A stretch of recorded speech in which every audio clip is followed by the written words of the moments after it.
Hello students, स्वागत है आपका एक बार फिर साइंस क्लासेज क्यूज्ड फॉर एजुकेशन के YouTube channel science classes for you पर।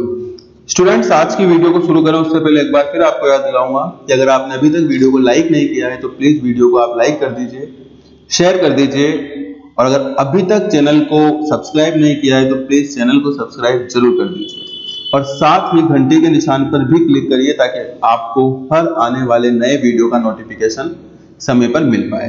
चलिए शुरू करते हैं आज की क्लास। स्टूडेंट्स, आज की क्लास हम शुरू करें उससे पहले हम पढ़ लेते हैं कि अब तक हमने क्या क्या पढ़ा है, अब तक हमने क्या क्या डिस्कस किया है, उस पर हम थोड़ी बात कर लेते हैं। देखिए, अगर हम पादपों के अंदर, पुष्पी पादपों के अंदर लैंगिक जनन पढ़ने जा रहे हैं तो मोस्ट इंपोर्टेंट बात है कि हमें सबसे पहले उसके जननांगों को पढ़ना होगा और इसी क्रम में हमने जाना था पुष्प के स्ट्रक्चर को। किसको? सॉरी, पुष्प के स्ट्रक्चर को। जिस प्रकार आपने देखा था कि इसमें एक मादा जननांग था, स्त्री केसर, ये रफ डायग्राम है, तो उस हिसाब से आप केवल समझने के हिसाब से हम बना रहे हैं। मादा जननांग जायांग, जिसका प्रत्येक सदस्य ये स्त्री केसर है, एंड देन आफ्टर यहीं से एक और आप बना सकते हैं, एक था नर जननांग पुमंग, जिसका प्रत्येक सदस्य क्या कहलाता है? जिसका प्रत्येक सदस्य कहलाता है पुंकेसर। अगर आप पुष्पी पादपों में लैंगिक जनन पढ़ रहे हो तो सबसे पहले आपको इन मादा जननांग और इन नर जननांगों को समझना होगा और उसी क्रम में हमने सबसे पहले पढ़ना शुरू किया था इस नर जननांग के बारे में, जिसे पुमंग कहते हैं। हमने पढ़ा था कि इसका प्रत्येक सदस्य पुंकेसर कहलाता है और हमने ये भी पढ़ा था कि पुंकेसर को लघु बीजाणु पर्ण भी कहा जाता है क्योंकि इसके अंदर लघु बीजाणुओं का क्या होता है? निर्माण होता है। पुंकेसर पत्ती का रूपांतरण है इसलिए पर्ण है और इसके अंदर ये लघु बीजाणुओं का निर्माण होता है इसलिए ये लघु बीजाणु पर्ण के नाम से भी जाना जाता है। और सबसे इंपॉर्टेंट भाग इस पुंकेसर का होता है परागकोश। परागकोश क्यों? क्योंकि यही वो भाग है जहां पर पराग कणों का निर्माण होता है। मैंने आपको यह भी बताया था कि सामान्य बोलचाल की भाषा में हम पराग कण को ही क्या कंसीडर कर लेते हैं? नर युग्मक कंसीडर कर लेते हैं। स्टूडेंट्स, ये भी मैंने आपको बता दिया था कि सामान्यतः हम क्या समझते हैं? पराग कण ही क्या है? नर युग्मक है। लेकिन आज आप जानोगे कि वास्तव में पराग कण और नर युग्मक में एक बारीक सा अंतर होता है, एक छोटा सा अंतर होता है। वो छोटा सा अंतर क्या है उसको हम यहां पर समझेंगे। तो इस परागकोश का स्ट्रक्चर पढ़ा हमने।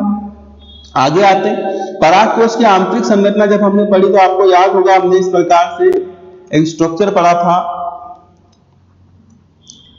जिसमें दो पालियां थी, प्रत्येक पाली में दो कोष्ठक थे और इस प्रकार से चार ये कोष्ठक थे। इन्हीं कोष्ठकों में पहले लघु बीजाणु बनते हैं चतुष्क के रूप में और फिर वो चतुष्क पृथक हो जाता है तो यहां पर पराग कणों का निर्माण होता है। ठीक है, यहां पर क्या होता है? पराग कणों का निर्माण होता है। पहले लघु बीजाणु बनते हैं इसलिए लघु बीजाणु धानी कहते हैं। आगे जाकर के वही लघु बीजाणु किसमें बदल जाते हैं? पराग कणों में बदल जाते हैं। इस प्रकार से पराग कणों का क्या होता है? निर्माण होता है। स्टूडेंट्स, अब क्या होता है स्टूडेंट्स, ये पराग कण जब यहां पर परिपक्व, पहले पराग कण जो बने हैं वो पराग कण भी परिपक्व होंगे। देखिए यहां, वैसे तो मैंने जब आपको डायग्राम में बताया ये इस प्रकार से अपन ने पूरा पढ़कर आए हैं, तो केवल मैं समझाने के लिए बात कर रहा हूं। अगर हम पीछे आ जाएं, यहां पर इस पे आ जाए तो ये परागकण कहां बन रहे हैं? इसी में बन रहे हैं ना, इस परागकोश में बन रहे हैं, इस परागकोश में बन रहे हैं।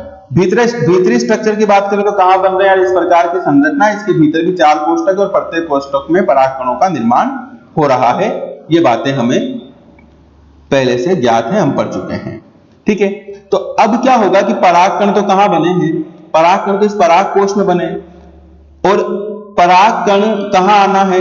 परागकण को कहां आना है? यहां स्त्री केसर के अंदर जो अंडाशय, इसके अंदर एक अंड कोशिका है, इस अंड कोशिका तक इस परागकण को आना है। तब तो ये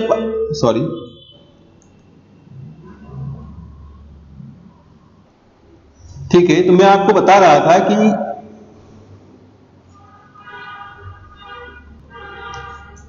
ये जो परागकण यहां बने हैं अंदर, ये यहां पर कैसे पहुंचेंगे, यहां तक इसको पहुंचना है और इसके लिए सबसे पहले तो यहां से बाहर निकलेंगे, यहां से बाहर निकलेंगे। प्रोसीजर पर ध्यान दे बहुत बारीकी से।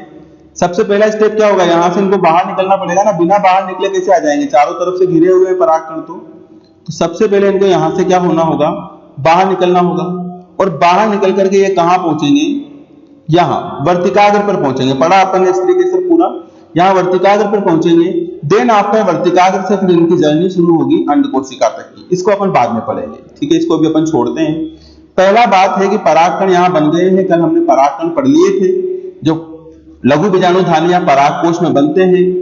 इनकी संरचना कैसी होती है, संरचना पर भी हमने कल बात कर ली थी। दो चोल होते हैं, अंतःचोल, बाह्य चोल।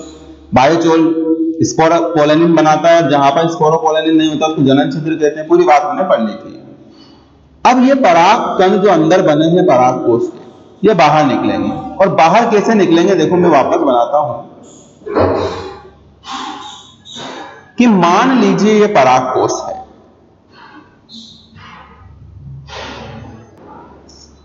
और परागकण इस परागकोश से बाहर निकले स्टूडेंट्स, उसके लिए जरूरी है कि परागकोश क्या होगा, इसकी भित्ति क्या होगी, फटेगी। इसकी भित्ति क्या होगी, फटेगी, टूटेगी, ब्रेक होगी। तभी तो ये अंदर जो परागकण है, ये परागकण कहां आएंगे, बाहर आएंगे। तो इसके भित्ति के जो फटने की प्रक्रिया है, इसके भित्ति के फटने की प्रक्रिया क्या कहलाती है, इसके भित्ति के फटने की प्रक्रिया कहलाती है परागकोश स्फुटन।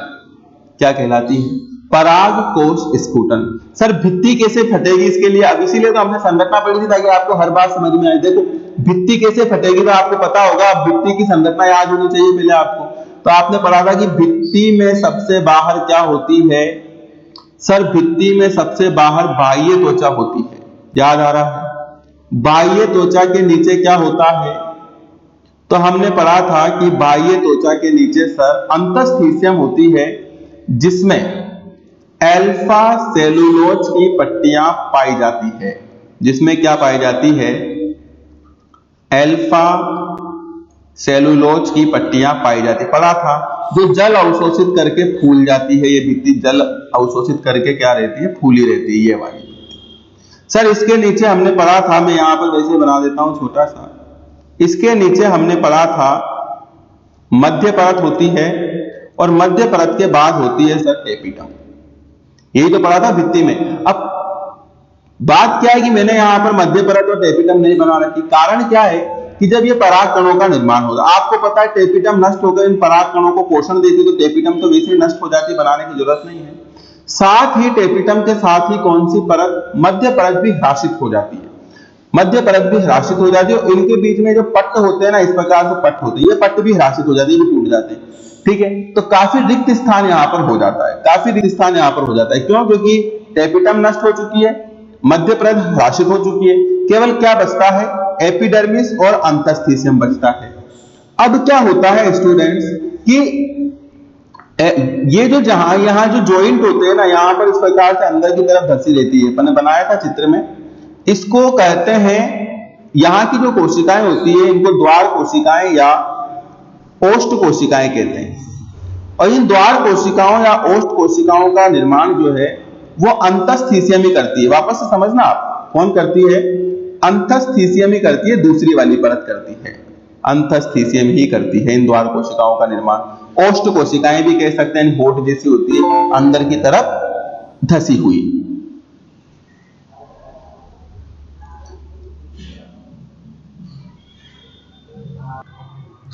अब जब परागकणों का निर्माण इन कोष्ठकों में पूरा हो जाता है, उसी दौरान इधर परागकणों का निर्माण पूरा हुआ, परागकणों का परिपक्वन भी हो गया, उसी दौरान क्या होता है, एपिडर्मिस तो एज इट इज बनी रहती है, लेकिन जो अंतःस्थितियम है जिसमें अल्फा सेलुलोज की पट्टियां पाई जा रही थी, जिसने जल अवशोषित किया था, ये क्या कर देती है, ये वापस जल त्यागना शुरू कर देती है। समझ लिया आप बात को, अंतःस्थितियम ने वापस क्या किया, अंतःस्थितियम ने वापस जल त्यागना शुरू कर दिया। फलस्वरूप क्या हुआ कि जल त्यागने के कारण ये अंतःस्थितियम सिकुड़ने लगेगी। सिकुड़ने लगेगी ना, तो ये इस प्रकार से अंदर की तरफ तो पहले से बेंड है ही सही, और ज्यादा अंदर की तरफ सिकुड़ेगी इसकी कोशिकाएं, जिसके कारण ये इधर की कोशिकाएं और इधर की कोशिकाएं, जिनको ओष्ठ कोशिकाएं कह रहे हैं, ये दूर दूर हट जाएगी और यहाँ पर एक रिक्त स्थान बन जाएगा, जिसको मैं कह सकता हूं कि यार पराग कोश का क्या हो गया, स्फुटन हो गया, पराग कोश जो है वो ब्रेक हो गया। ठीक है, एंड देन जब ये पराग कोश ब्रेक हो जाएगा तो यहाँ पर जो पराग कण है वो यहाँ से बाहर आ जाएंगे। यही घटना क्या कहलाती है? यही घटना कहलाती है पराग कोश का स्फुटन। तो ये बातें मैंने बताई आपको। देखो क्या क्या स्टेप्स याद रखने हैं आपको पराग कोश के स्फुटन में, ताकि आपको एक ही बार में बात याद हो जाए कि जब पराग कणों का परिपक्वन पूरा हो जाता है, उसी समय, उसी दौरान, दूसरा बिंदु, उसी दौरान दो बातें, मध्य परत नष्ट हो गई, टेपिटम नष्ट हो गई, बचा कौन सर? एपिडर्मिस, अंतस्थीसियम। तीसरा स्टेप क्या रखेंगे स्फुटन में? तीसरा स्टेप रखेंगे कि अंतस्थीसियम की कोशिकाएं जिन्होंने जल ग्रहण कर रखा था वो जल त्यागेगी, जिसके कारण सिकुड़कर अंदर की ओर धंसेगी। अंदर की ओर धंसेगी तो जो ओष्ठ कोशिकाएं हैं, यानी कि किनारे की कोशिकाएं हैं, वो दूर दूर हो जाएगी और पराग कोश की भित्ति फट जाएगी, जिससे पराग कण निकल करके बाहर आ जाएंगे। और इस प्रकार से पराग कोश की भित्ति का फटना ही क्या कहलाता है? पराग कोश स्फुटन कहलाता है। आशा करता हूं कि ये छोटा सा टॉपिक आपके समझ में आ गया होगा। इसको डिलीट कर देते हैं, जितना भी हमने यहां पर लिखा है इसको इरेज कर देते हैं। देन आफ्टर हम अब आते हैं नोट्स पर।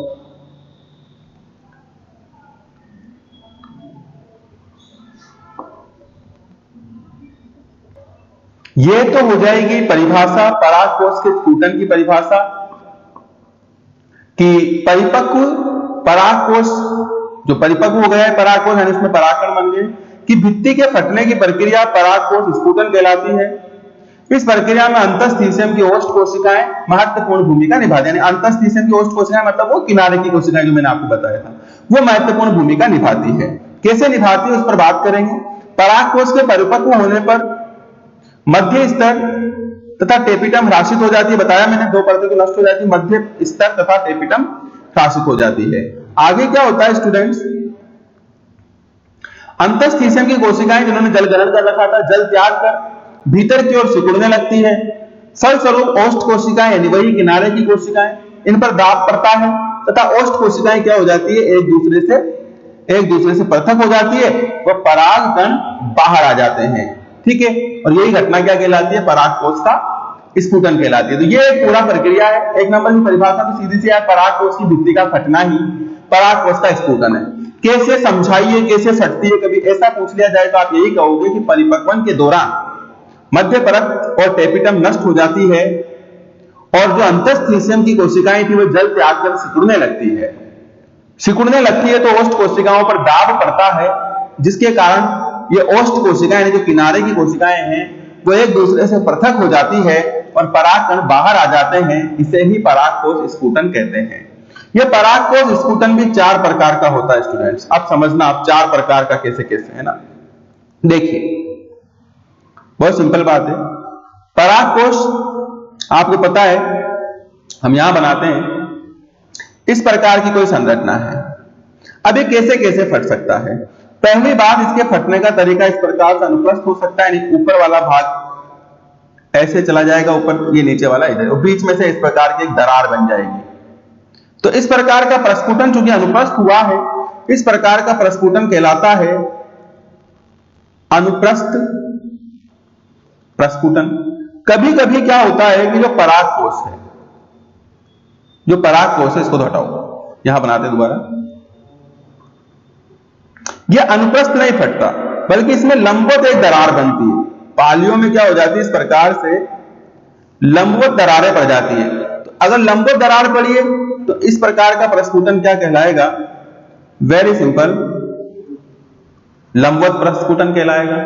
कभी कभी ये दरार पड़ती नहीं है। जो पराग कोश होता है उसके केवल शीर्ष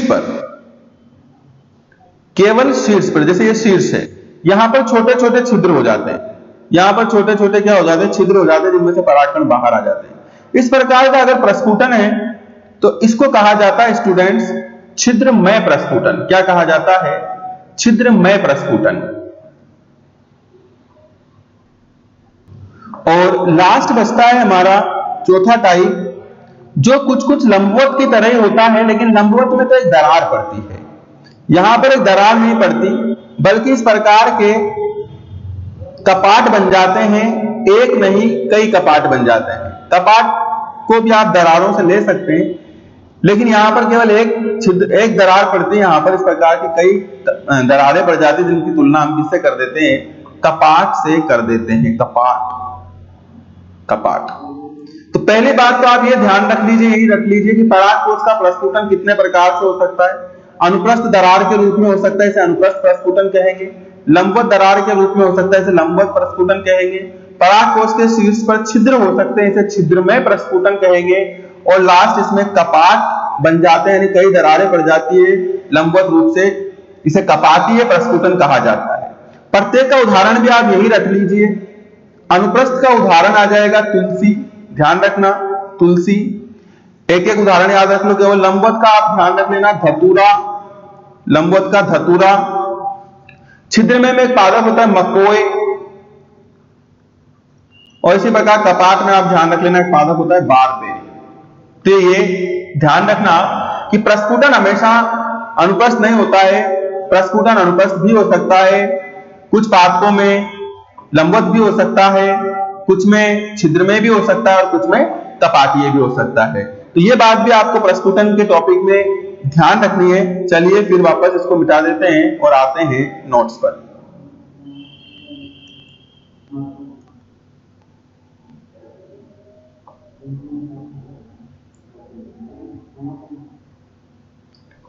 अनुप्रस्थ स्फुटन या प्रस्फुटन एक ही बात है। इस प्रकार के स्फुटन में परागकोश की पालियां परागकोश अक्ष के अनुप्रस्थ स्फुटित होती है। उदाहरण तुलसी, जिसका साइंटिफिक नाम है ऑस्मियम सैंक्टम। लंबवत स्फुटन, इस प्रकार के स्फुटन में परागकोश की पालियां लंबवत स्फुटित होती है, लंबवत लंबाई में। उदाहरण धतूरा, कपास। नेक्स्ट है छिद्रमय स्फुटन। जैसा कि मैंने आपको बताया कि परागकोश के शीर्ष पर एक या दो छिद्र बन जाते हैं। उदाहरण मकोय, सोलेनम नाइग्रम भी इसको कहा जाता है। कपाटीय प्रस्फुटन, परागकोश में एक या अधिक कपाट यानी दरारें बन जाती है लंबवत, और उदाहरण इसका है बारबेरी। तो ये तो हमारा टॉपिक हो गया प्रस्फुटन। परागकोश अब प्रस्फुटित हो चुका है, और प्रस्फुटित होकर के अब परागकण कहां, प्रस्फुटित होने पर परागकण कहां आ जाएगा स्टूडेंट्स, परागकण आ जाएगा परागकोश के बाहर। स्थिति को समझिए, हम क्या पढ़ रहे हैं। चित्र पर ध्यान मत दीजिए अभी, क्योंकि मैं बहुत इस जो चित्र यहां बन रहे हैं उससे कई अच्छे और सुंदर डायग्राम हम ड्रॉ करेंगे, और इंतजार कर रहे हैं ऑफलाइन क्लासेस का। ऐसा नहीं कि आप ही इंतजार कर रहे हैं, आपसे ज्यादा हम ऑफलाइन क्लासेस का इंतजार कर रहे हैं। क्योंकि भाई आपको तो सिर्फ देखना है, हमको वीडियो बनाना है, साला आपके साथ देखना भी है, मजबूरी ये है ना।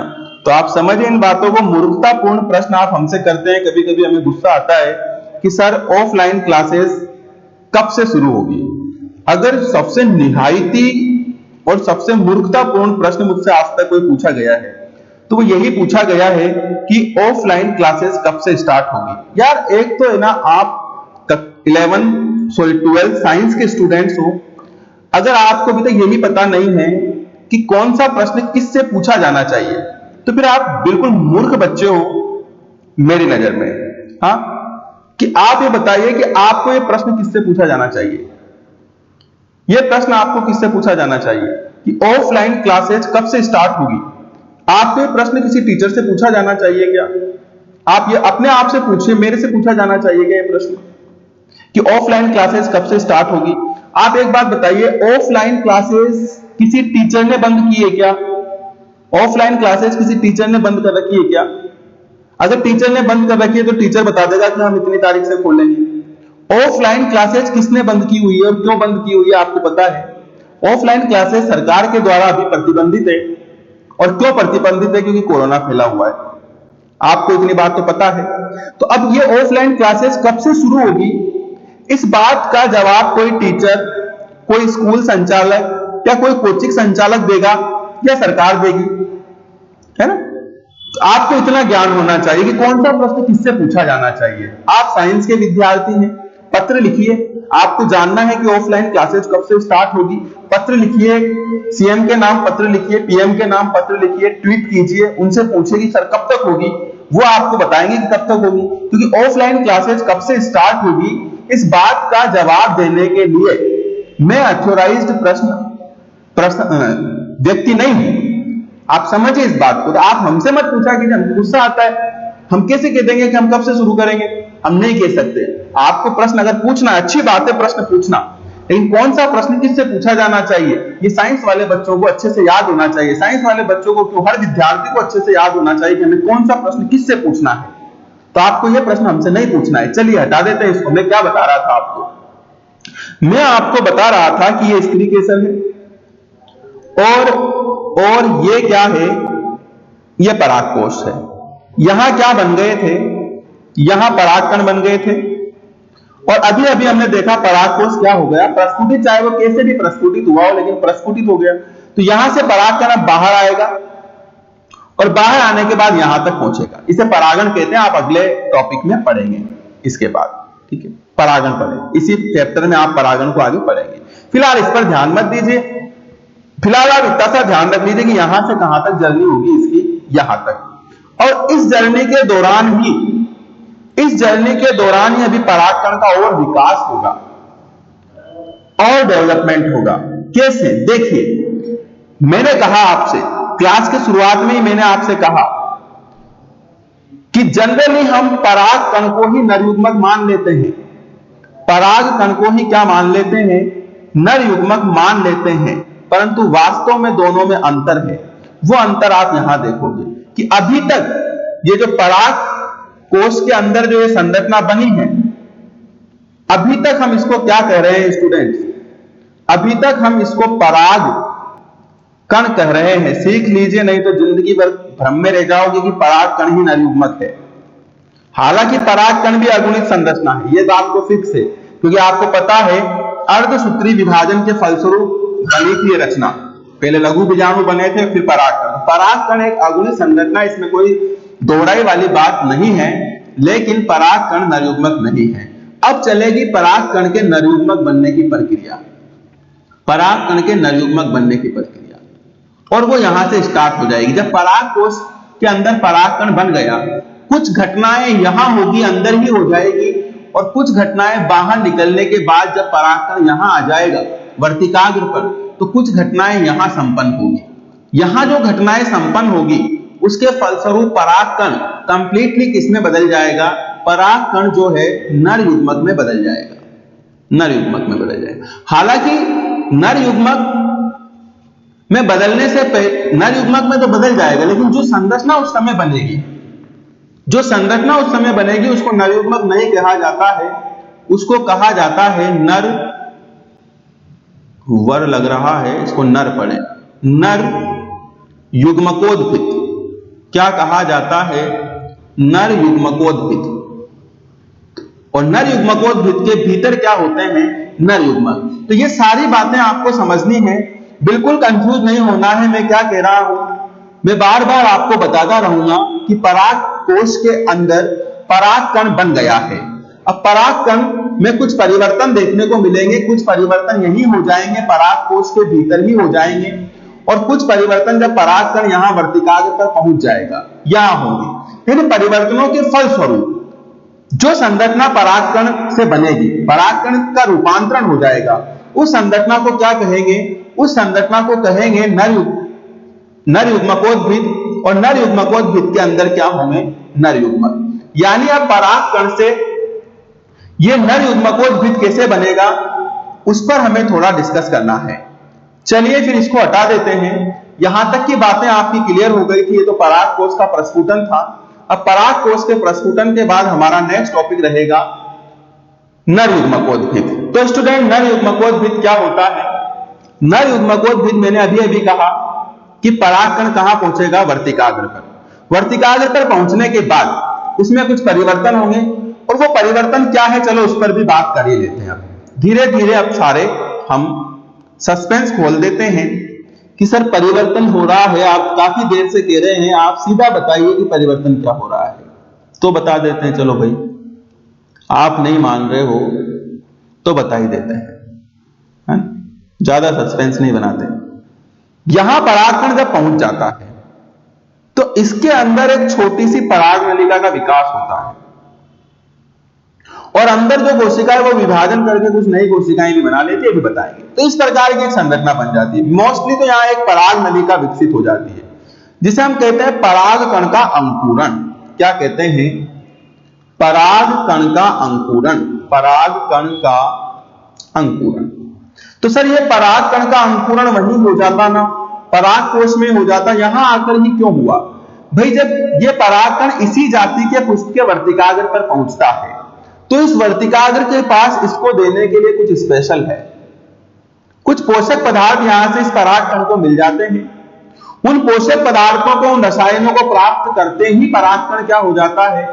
उद्दीप्त हो जाता है और इसके अंदर जो केंद्रक है वो विभाजन करना शुरू करता है। तो ये पूरा परागकण भी विभाजन करता है और उसी के फलस्वरूप इस पराग नलिका का यहां पर विकास होता है, जिसको क्या कहते हैं?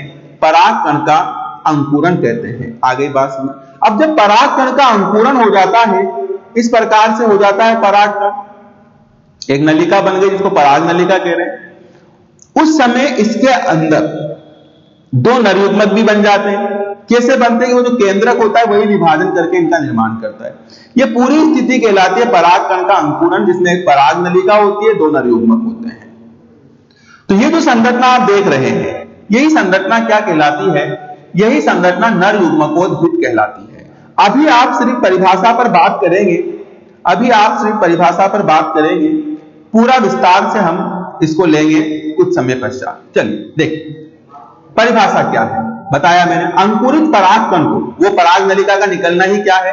पराग नलिका का निकलना ही अंकुरण कहलाता है। तो अंकुरित परागकण को नरयुग्मकोद्भिद कहते हैं। इस प्रक्रिया में परागकण का केंद्रक, बताया ना, अंदर जो केंद्रक होगा वो केंद्रक क्या कर लेगा? विभाजन कर लेगा। इस प्रक्रिया में परागकण का केंद्रक विभाजित होकर एक छोटी मसूराकार जनन कोशिका तथा एक बड़ी कायिक कोशिका का निर्माण करता है। तत्पश्चात जनन कोशिका, जो जनन कोशिका बनी है, वो समसूत्री विभाजन द्वारा दो नरयुग्मक बनाती है, दो नरयुग्मक बनाती है। इस अवस्था को नरयुग्मकोद्भिद कहते हैं। ये जो अवस्था बनती है इसको नरयुग्मकोद्भिद कहते हैं। सर समझ में नहीं आया, दोबारा समझाओ। चलो भाई पूरी बात को फिर एक्सप्लेन करते हैं। समय है ना आपके पास, जल्दी तो नहीं है भाई। अगर जल्दी है तो ये क्लास आपके लिए नहीं है, क्योंकि जल्दी जल्दी पढ़ाना नहीं आता अपन को, है ना। तो थोड़ा समय निकाल करके, 1 घंटे की क्लास होती है, 1 घंटा निकाल करके आया करो। जो भी टॉपिक है, अगर छोटा टॉपिक भी है तो पूरा उसमें मैं 1 घंटा आपका खराब कर दूंगा, इस बात का वादा करता हूं आपसे। छोटा टॉपिक है, बड़ा टॉपिक है, डजंट मैटर, टाइम 1 घंटा ही लगने वाला है। तो आप बने रहें और बातों को समझते रहें। कैसे होगा? परागकण का केंद्रक विभाजित होकर एक छोटी मसूराकार जनन कोशिका तथा एक बड़ी कायिक कोशिका का निर्माण करता है। सुनो प्यारे बच्चों, हालांकि इतने प्यारे भी नहीं हो आप, बस आपका मन रखने के लिए कह देता हूं, ठीक है। अच्छा आपसे बातें नहीं हुई आज, है? बताओ अब तक की बातें समझ में आई क्या है? ये लीजिए, परागकण का स्ट्रक्चर कल आपने बनाया था, इस प्रकार का कुछ स्ट्रक्चर था, कुछ रिक्तिका वगैरह थी, है ना। आपको पता होगा शायद, एक अपन ने ऊपर बाह्य चोल बनाया था स्पोरोपोलेनिन का आवरण, अभी जल्दी जल्दी बना देते हैं ऐसा ही। इस प्रकार का परागकण था। कहां? पराग कोश के अंदर। कहां था? पराग कोश के अंदर। अब क्या होता है स्टूडेंट्स, कि जो केंद्रक है ना अंदर का जो केंद्रक है, यह केंद्रक समसूत्री विभाजन कर लेता है। तो इससे कितने केंद्रक बन जाते हैं? 2 केंद्रक बन जाते हैं। और जो इसके यहां ये जो कोशिका द्रव्य है, परागकण का जो कोशिका द्रव्य है, उसमें से कुछ कोशिका द्रव्य ऊपर वाले केंद्रक को मिल जाता है, कुछ कोशिका द्रव्य नीचे वाले केंद्रक को मिल जाता है। आगे बात समझ में। कुछ कोशिका द्रव्य ऊपर वाले को मिल जाता है, कुछ नीचे वाले को मिल जाता है। जब केंद्रक के चारों ओर कोशिका द्रव्य एकत्रित हो जाता है तो फिर उसको कोशिका कहा जाता है। तो इस प्रकार से आप देखते हैं कि इस परागकण के अंदर 2 प्रकार की कोशिकाएं बन गई। एक बन गई बड़ी कोशिका, एक तो आप देख रहे हैं बड़ी कोशिका। ये जो बड़ी कोशिका है, इस बड़ी कोशिका को कहा जाता है कायिक कोशिका, यानी इसका जनन में कोई रोल नहीं है। लेकिन एक और आप नीचे की तरफ देख रहे हैं छोटी कोशिका, सॉरी कौन सी कोशिका? छोटी कोशिका। इस छोटी कोशिका को कहा जाता है, इस छोटी कोशिका को कहा जाता है जनन कोशिका, और इसका जो है जनन में महत्वपूर्ण योगदान होता है। कैसे? अब आगे बढ़ते हैं। यहां तक की जो घटना है ना स्टूडेंट, यहां तक की जो घटना है आप समझिए,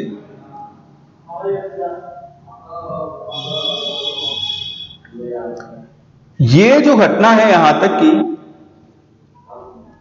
ये घटना तो पराग कोश के भीतर ही हो जाती है। जब अभी पराग कोश का प्रस्फुटन नहीं हुआ है, ये घटना कहां हो जाती है?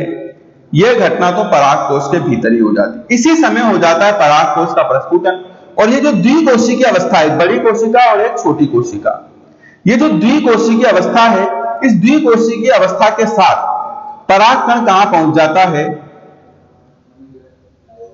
वर्तिकाग्र पर पहुंच जाता है। कहां पहुंच जाता है? वर्तिकाग्र पर पहुंच जाता है। अब वर्तिकाग्र पर जब ये द्विकोशिकीय परागकण पहुंचता है,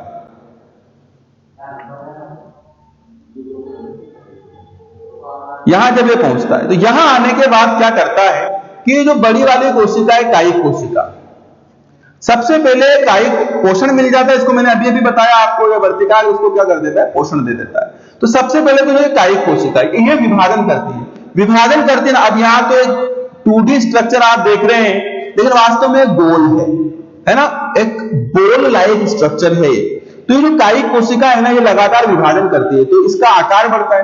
आकार बढ़ता है तो इसका एक हिस्सा जहां पर वो स्पोरोपोलेनिन नहीं था ना, वहां से इसकी भित्ति एक ट्यूब लाइक स्ट्रक्चर के रूप में बाहर निकल जाती है। ऐसे एक ट्यूब लाइक स्ट्रक्चर के रूप में वो भित्ति उभर करके बाहर आ जाती है। ठीक है ना, तो गोल है, कायिक कोशिका लगातार विभाजन कर रही है, तो जो नई कोशिकाएं बन रही है वो कहां जाएगी? वो उभरेगी ना, वो उभरेगी। तो उभर करके भित्ति बाहर की तरफ निकलेगी, भित्ति बाहर की तरफ निकलेगी, तो इस प्रकार ये ट्यूब लाइक स्ट्रक्चर बन जाएगी। इस ट्यूब लाइक स्ट्रक्चर को ही क्या कहा जाता है विद्यार्थियों? इस ट्यूब लाइक स्ट्रक्चर को ही कहा जाता है पराग नलिका। क्या कहा जाता है? पराग नलिका।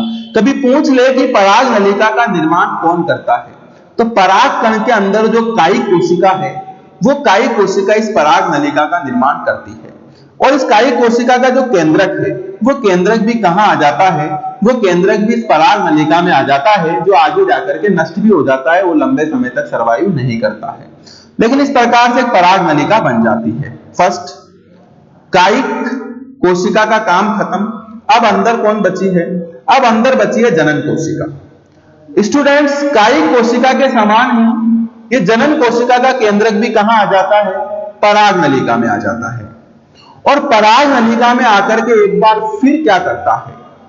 एक बार फिर करता है समसूत्री विभाजन। एक बार फिर करता है समसूत्री विभाजन, जिससे एक से कितने केंद्रक हो जाते हैं? अंदर 2 केंद्रक हो जाते हैं। देखो, यह पराग कण था, यह पराग नलिका थी। पराग नलिका का केंद्रक बिल्कुल टॉप पे रहता है, जो आगे जाकर के मतलब पराग नलिका का कायिक कोशिका का केंद्रक, जो आगे जाकर के नष्ट हो जाता है। जनन कोशिका का केंद्रक अंदर आया था, उसने भी विभाजन कर लिया, उसने भी कितने केंद्रक बना लिए? 2 केंद्रक बना लिए। और फाइनली यहां पर जो है ये कोशिका द्रव्य वगैरह ऊपर रह गया और केंद्रक अंदर आ गया। इस प्रकार से ये जो जनन कोशिका का केंद्रक विभाजित होकर के 2 नए केंद्रक बनाया है। स्टूडेंट्स, इन 2 नए केंद्रकों को ही क्या कहा जाता है? इन 2 नए केंद्रकों को ही कहा जाता है नर युग्मक। ये है नर युग्मक। अभी एक बात क्लियर है, पराग कण का स्ट्रक्चर प्रारंभ में कैसा था? जब वो पराग कोश के भीतर था, सर ऐसा था।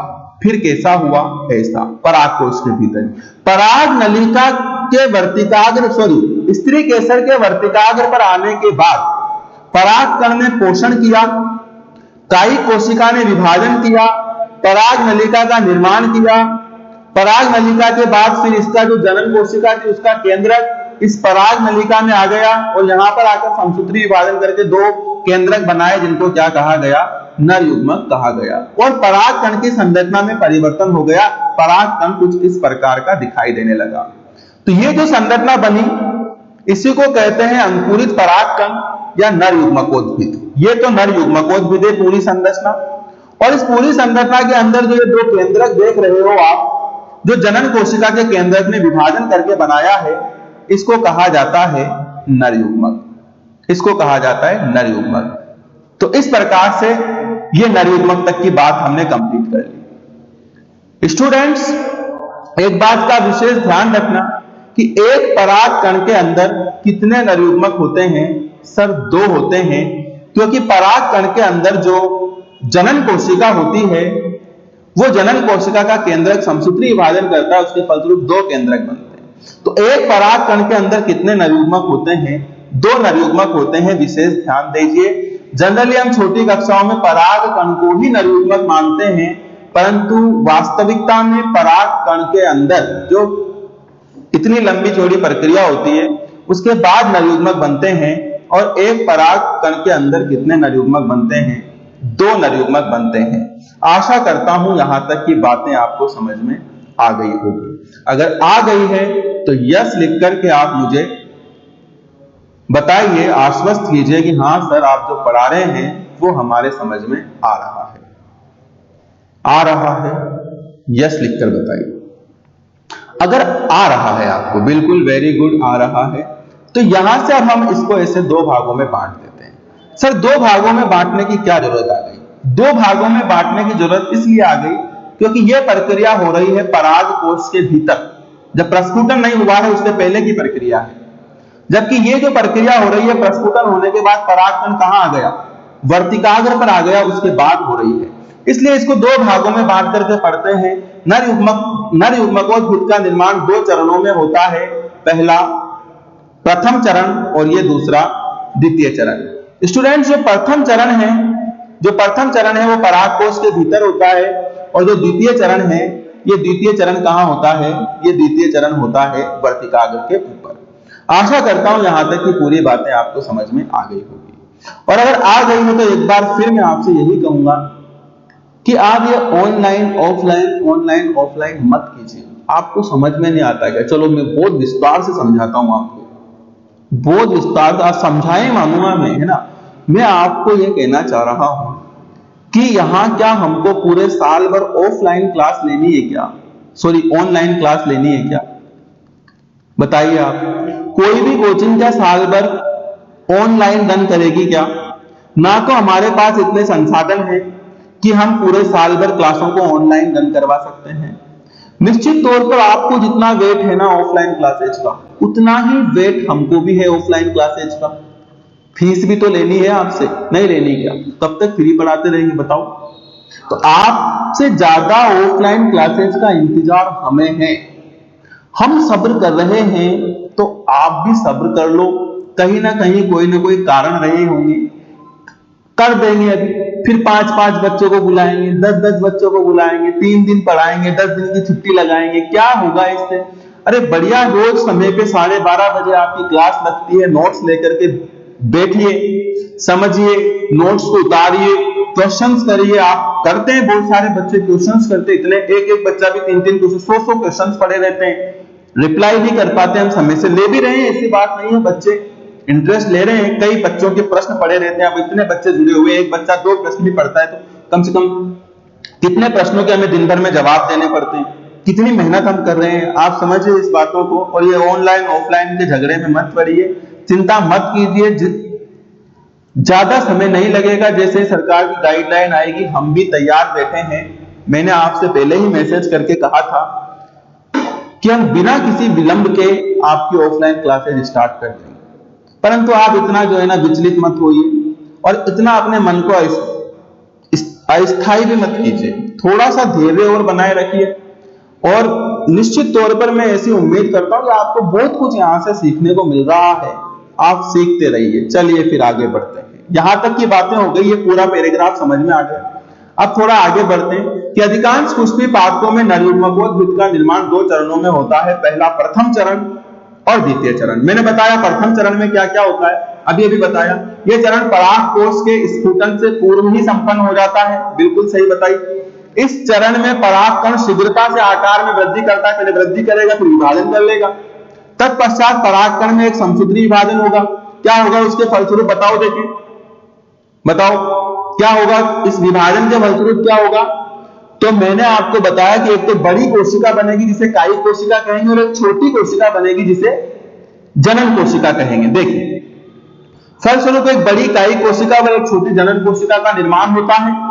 अब ये द्विकोषीय अवस्था, बस यही तक का काम प्रथम चरण में होगा। अब परागकोश का स्फुटन हो जाएगा और द्विकोषीय अवस्था कहां पहुंचेगी? स्त्री केसर के वर्तिकाग्र पर पहुंचेगी, है ना। इस द्विकोषीय व द्विकेंद्रीय की अवस्था में परागकण परागकोश से बाहर निकल करके पुष्प के वर्तिकाग्र पर पहुंचता है। अब आगे की प्रक्रिया कहां होगी? आगे की प्रक्रिया पुष्प के वर्तिकाग्र पर होगी। चलो चलते हैं वर्तिकाग्र पर। ये लीजिए, हम वर्तिकाग्र पर आ गए। वर्तिकाग्र पर क्या होगा? मैंने बताया, सबसे पहले परागकण को वर्तिकाग्र से पोषण मिलेगा, तो उसकी जो कायी कोशिका है ना, वो कायी कोशिका समसूत्री विभाजन करेगी और उसकी भित्ति उभर करके बाहर आ जाएगी, जिससे एक नलिका रूपी संरचना बनेगी, जिसे पराग नलिका कहेंगे। समझाया अभी अभी। देखो, यह चरण द्विकोशिकीय परागकण के वर्तिकाग्र पर पहुंचने के बाद संपन्न होता है। सर्वप्रथम कायी कोशिका में लगातार समसूत्री विभाजनों के फलस्वरूप इसकी वृद्धि होती है तथा इसकी भित्ति जनन छिद्र से बाहर निकलकर एक नलिका का निर्माण करती है, जिसे पराग नलिका कहते हैं। क्लियर बता दिया था। अब क्या होता है? मैंने बताया था, पराग वो जो कायी कोशिका का केंद्रक है वो भी पराग नलिका में आ जाता है, जिसे नलिका केंद्रक कहते हैं। यह पराग नलिका बीजांड की ओर वृद्धि करती है, बिल्कुल बीजांड की तरफ, नीचे की तरफ जाएगी, अंडाशय की तरफ, तथा कायी कोशिका का केंद्रक भी पराग नलिका में प्रवेश कर जाता है, जिसे नलिका केंद्रक कहते हैं। हालांकि नलिका केंद्रक का कोई काम नहीं है, आगे जाकर के नष्ट हो जाएगा, लेकिन यह बस पराग नलिका बना गया। क्या बना गया? पराग नलिका बना गया। अब अंदर जो जनन कोशिका अभी भी पड़ी हुई है, छोटी सी जनन कोशिका, बताया था आपको, वो भी क्या करेगी? वो भी समसूत्री विभाजन करेगी और दो केंद्रकों का निर्माण कर लेगी। देखो, जनन कोशिका का केंद्रक, जनन कोशिका कह दीजिए या उसका केंद्रक कह दीजिए, एक ही बात। जनन कोशिका का केंद्रक भी पराग नलिका में प्रवेश कर जाता है और क्या करता है? समसूत्री विभाजन द्वारा दो केंद्रकों में विभाजित हो जाता है। स्टूडेंट्स, ये जो दो केंद्रक बने हैं, इन्हें क्या कहते हैं? नर युग्मक कहते हैं, मैंने आपको बताया। और ये पूरी संरचना जो बनी है, इसे क्या कहते हैं? नर युग्मकोद्भिद कहते हैं। इस प्रकार परागकण के अंकुरण से बनी पराग नलिका युक्त संरचना, जिसमें दो नर युग्मक होते हैं, नर युग्मकोद्भिद कहलाती है। तो वैसे देखा जाए तो बड़ा छोटा सा टॉपिक है, लेकिन बड़ा गंभीर टॉपिक है, क्योंकि बच्चे को पता ही नहीं होता परागकण क्या है, नर युग्मकोद्भिद क्या है और नर युग्मक क्या है। परागकण तो बहुत पीछे रह गया, उससे जो नलिका वाली पूरा स्ट्रक्चर बना उसको नर युग्मकोद्भिद कहते हैं। और इस नर युग्मकोद्भिद के अंदर जनन कोशिका से जो केंद्रक बने हैं, जनन कोशिका के समसूत्री विभाजन से जो दो केंद्रक बने, उनको नर युग्मक कहते हैं। तो तीनों में अंतर याद रखना, दोबारा से सोचना, जब क्लास देखने के बाद दोबारा से, परागकण के बाद नर युग्मकोद्भिद, और नर युग्मकोद्भिद के अंदर क्या बने हैं? नर युग्मकों का निर्माण हुआ है। तो ये बारीक बारीक अंतर आपको तीनों में देखने को मिलेगा। तो ये बातें यहां पर समाप्त होती है। बिल्कुल आपको यहां पर एक डायग्राम बनाना रहेगा, जो अभी हमने रफली बनाया है। जो डायग्राम हमने रफली बनाया है, अब उसको फेयर करने का समय है। तो चलिए फिर इस डायग्राम को हम क्या करते हैं? फेयर करते हैं। सबसे पहले होता है एक परागकण। परागकण, परागकण का स्ट्रक्चर आपको याद है, जो मैंने बनाया है, इसे आप अंतःचोल मान सकते हैं। और इसके ऊपर इस प्रकार की एक खुरदरी रचना होती है, जो स्पोरोपोलेनिन से बनती है। इसको बाह्य चोल कहते हैं। और जिस स्थान पर स्पोरोपोलेनिन नहीं होता है, उसको जनन छिद्र कहा जाता है। यह हमने कल की क्लास में भी पढ़ लिया था। इसके अंदर एक केंद्रक होता है, जिसे परागकण का केंद्रक कहते हैं, और चारों ओर परागकण का कोशिका द्रव्य होता है। इसके अतिरिक्त इसमें कुछ रिक्तिकाएं भी पाई जाती है। इस प्रकार की रिक्तिकाएं रसधानी इसको कह देते हैं। तो ये जो स्ट्रक्चर देख रहे हो आप स्टूडेंट्स, ये स्ट्रक्चर तो हमने कल भी बना लिया था। ये किसका स्ट्रक्चर है? ये परागकण का स्ट्रक्चर है, जिसमें ये है आपका परागकण का बाह्य चोल। देखिए क्या क्या मुझे समझ नहीं आ रहा, ऑफलाइन और ऑनलाइन में क्या अंतर है। सिर्फ मेरी शक्ल नहीं दिख रही है, बाकी सारा काम वही चल रहा है। ये तो अच्छा ही है ना, क्योंकि अपना इतना ज्यादा इंप्रेसिव है भी नहीं मामला, है ना। तो बढ़िया है, आपको मेरी शक्ल देखे बिना पढ़ने को मिल रहा है ना। तो बाह्य चोल और अंतःचोल, अंदर क्या है? ये है कोशिका द्रव्य। क्या है ये? कोशिका द्रव्य है। ये क्या है? ये पराग कण का केंद्रक है सर, केंद्रक है, बिल्कुल क्या है? ये केंद्रक है। और जहां पर ये बाह्य चोले स्पोरोपोलेनिन का जमाव नहीं है, इस भाग को क्या कहा जाता है? इस भाग को कहा जाता है जनन छिद्र। कल पढ़ लिया था।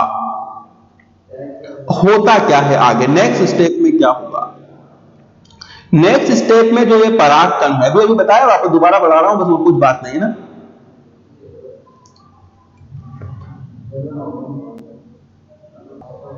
क्या परिवर्तन हमें यहां देखने को मिला है? हमें परिवर्तन ये देखने को मिला है कि एक तो परागकण आकार में बड़ा हो गया है और दो कोशिकाएं अंदर विभाजन के फलस्वरूप बन गई। अभी बताया कि जो बड़ी कोशिका बनती है वो क्या होती है? इसे कहा जाता है कायिक कोशिका, इसे कहा जाता है कायिक कोशिका। और भीतर नीचे की तरफ आप, अच्छा नीचे तो नहीं होता है क्योंकि ये तो 3D बोल रहा है, स्ट्रक्चर है, तो एक छोटी सी कोशिका के अंदर बनती है, इसको कहा जाता है जनन कोशिका। बाकी स्ट्रक्चर वही है जो आपने पहले डायग्राम में बनाई, ये जनन कोशिका हो गई। तो ये परिवर्तन यहां पर देखने को मिलता है। अब क्या होता है स्टूडेंट्स, मैंने नेक्स्ट स्टेप में आपको बताया, आप चाहे ना तो यहां पर इस प्रकार का एक एरो बना करके देखो, मैं बताता हूं, इस प्रकार का एक एरो बना करके आप यहां बता सकते हो कि ये जो दो स्टेप हुए हैं, ये जो दो स्टेप हुए हैं ना, आप ध्यान दें, ये कहां हुए हैं? ये हुए हैं पराग कोश के भीतर। अभी पराग कोश का स्फुटन नहीं हुआ, ये कहां हुए हैं? पराग कोश के भीतर। ये तो हो गया प्रथम चरण। अब यहां से पराग कोश का स्फुटन हो गया और परागकण कहां पहुंच गया? परागकण पहुंच गया वर्तिकाग्र पर। समझना, तो वर्तिकाग्र पर जाकर ये जो कायिक कोशिका है, ये कायिक कोशिका लगातार विभाजन करेगी, जिससे इस कोशिका की संख्या बढ़ेगी। तो इसकी जो भित्ति है उभर करके कहां आ जाएगी? इस छिद्र से, क्योंकि यहाँ स्पोरोपोलेनिन नहीं है, इसीलिए इसको जनन छिद्र कहते हैं, क्योंकि जनन के लिए जो नलिका बनती है वो नलिका यहां से बाहर आती है। तो ये कायिक कोशिका उस नलिका का निर्माण कर लेती है। कैसे? देखो चित्र कैसा दिखाई देगा अब आपको। तो स्टूडेंट्स, अब आपको चित्र ऐसा दिखाई देता है, कायिक कोशिका वृद्धि करके नलिका बना ली और इस नलिका को कहा जाता है पराग नलिका। चलिए पहले तो ये बना लेते हैं, नया स्ट्रक्चर बन गया आपको। इस नलिका को क्या कहा जाता है? पराग नलिका कहा जाता है, क्योंकि इसी से पराग यानी कि नर युग्मक आगे बढ़ेगा। और पराग कण के अंदर या पराग कण से ये नलिका बनी है, इन कारणों से इसका नाम हो गया पराग नलिका। अंदर जो केंद्रक है कौन सा? इस कायिक कोशिका से पराग नलिका बनी है, कायिक कोशिका केंद्र तो ये आ गया यहाँ बिल्कुल शिखर पर। लेकिन अंदर जो जनन कोशिका भी थी, वो जनन कोशिका का केंद्रक भी विभाजन करके इस पराग नलिका के अंदर आ जाता है यहां पर, इस प्रकार से। ये जनन कोशिका के केंद्रकों ने भी विभाजन करके दो केंद्रक बना लिया। विभाजन समसूत्री होगा, तो अर्धसूत्री पहले ही हो चुका है, अब अर्धसूत्री नहीं होगा। जब परागकण बना था उसी समय अर्धसूत्री हो गया था। तो परागकण के केंद्रक या जितने भी विभाजन ये कर रहे हैं सब समसूत्री विभाजन है, ये बात को ध्यान देना।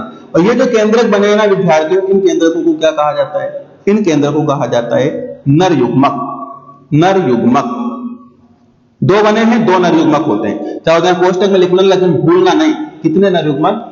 दो नर युग्मक। और ये जो घटना घटित हुई है, ये घटना कहां होती है? ये घटना होती है वर्तिकाग्र पर। कहां होती है? वर्तिकाग्र पर। आशा करता हूं कि पूरा आपको जो मैंने आज समझाया है बात समझ में आ गई होगी। ये जो स्टूडेंट्स आप स्ट्रक्चर देख रहे हो, ये स्ट्रक्चर ही नर युग्मकोद्भिद है। और ये किससे बनी है? तो ऊपर आ जाइए, ये इससे बनी है परागकण से। तो ये है परागकण, और ये जो नीचे आप देख रहे हो ये है नर युग्मकोद्भिद। और इस नर युग्मकोद्भिद के भीतर, इस नर युग्मकोद्भिद के अंदर ये जो दो केंद्रक आप देख रहे हो, ये है नर युग्मक, ये है नर युग्मक। और ये पूरा जो चित्र आप देख रहे हो, ये है नर युग्मकोद्भिद के निर्माण की प्रक्रिया। तो कभी आपको पूछ ले कि नर युग्मकोद्भिद के निर्माण की प्रक्रिया का सचित्र वर्णन करो 3 नंबर में, तो ये आपको पूरा इसमें करना होगा। तो आज फिर हमने एक और 3 नंबर के प्रश्न को कंप्लीट किया है। परीक्षा में अगर आएगा तो फिर 3 नंबर से कम का ही आने वाला नहीं है, तो अच्छे से आप इसको याद कर लेना। नीचे आप लिख भी लेना चित्र का नाम, नीचे चित्र का नाम भी लिख लेना आप, नर युग्मकोद्भिद के निर्माण की प्रक्रिया। और इसी के साथ आज का टॉपिक भी समाप्त होता है। कल इससे आगे की बातें हम डिस्कस करेंगे। तो आज की क्लास को हम यही विराम देते हैं। बने रहिएगा साइंस क्लासेज के साथ। नमस्कार।